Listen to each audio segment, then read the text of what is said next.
As a lot of you have noticed, I haven't been posting videos lately. Over the past year, I've been dealing with various health issues, which required me to be sidelined for a little bit. So rather than respond to all the questions in the comment section individually, I figured I would just create a video to respond to everyone directly. Let's get started. If you're new to this channel, I'd like to welcome you. My name is Cliff, also known as the Urban Prepper, and on this channel I focus on urban emergency preparedness videos. A few days ago I posted my return video, which is my urban EDC backpack version 5.0, and I've been overwhelmed with all the comments from every one of you that have left comments in there kind of welcoming me back into the preparedness community. It's been extremely humbling and flattering, so thank you everyone for all the kind comments that you've been leaving so far.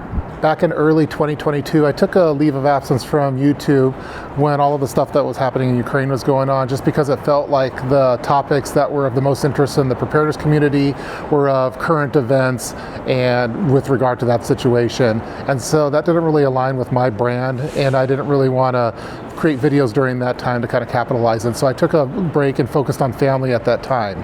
Then at the end of 2023, I decided, hey, it's probably a good time to come back. So I started posting some more regular videos, like my updated urban EDC video, in addition to other ones. In January of 2024, I started experiencing some heart issues. As a lot of you are already aware, I'm a cancer survivor. When I was 20 years old, I was diagnosed with cancer, underwent extreme chemotherapy, and I'm still here today, but a lot of the chemotherapy that I had really affected my heart. So I have congestive heart failure. I've had congestive heart failure for my entire adult life, but it's been medicated and under control for the past 20 plus years.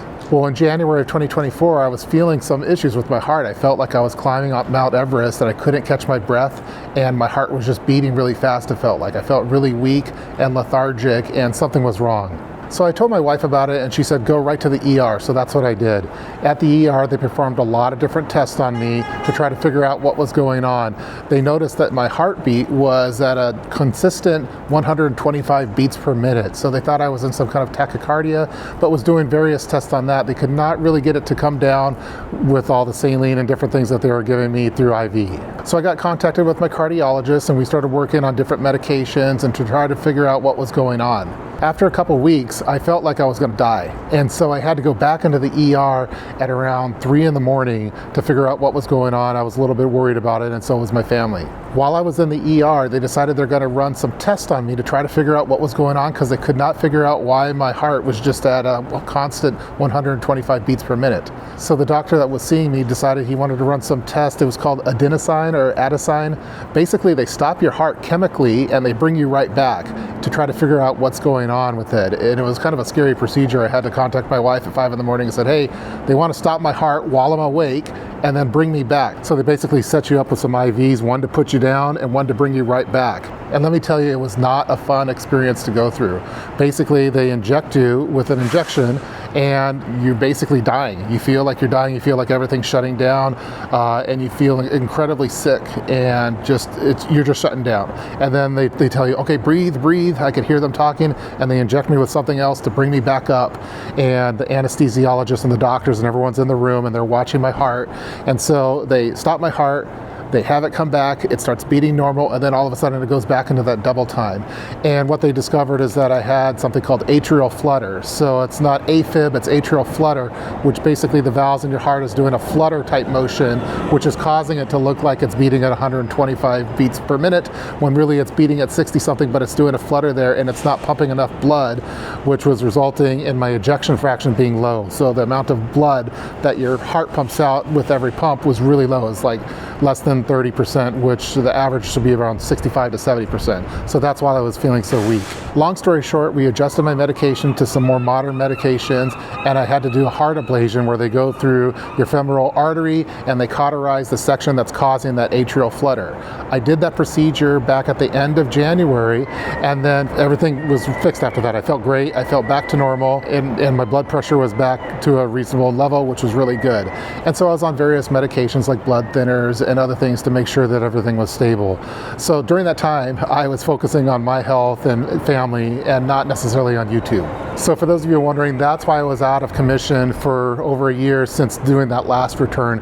I was just dealing with some health issues, and I felt it was best to focus on my health rather than focus on editing videos. But as you can see, I'm back here on YouTube and cranking out videos again. I most recently posted my Urban EDC backpack video version 5.0, which I've been pretty happy about, and I'm also in the process of editing other videos that I was previously planning on doing in January of 2024, but I'm picking those back up now to finish those, to show those to you.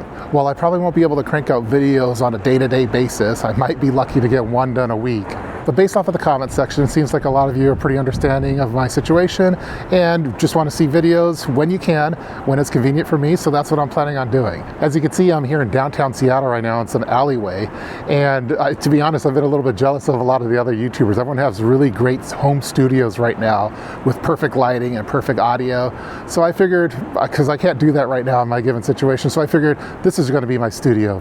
Downtown Seattle will be my studio, the alleys will be my studio, and in the streets will be my studio. So for a lot of the videos, you're probably going to see me out and about in an urban environment talking about the various topics. So hopefully you don't mind hearing a little bit of background noise, some cars going by, some people going by. They may interrupt my videos from time to time, but I think that's all part of the fun of being in an urban environment. So that's all I wanted to cover in this video. Again, I'm working on a few different videos right now. I'm pretty excited to release those. So stay tuned for those. Leave any comments in the comment section regarding this video. Some of you may be interested in hearing more about my cancer story. I'd be happy to sharing that if people are interested of it. And in the meantime, I'll continue cranking out family-friendly urban emergency preparedness videos for all of you.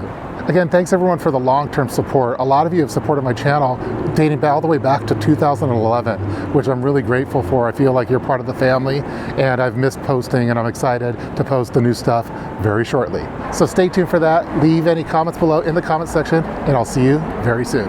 Take care.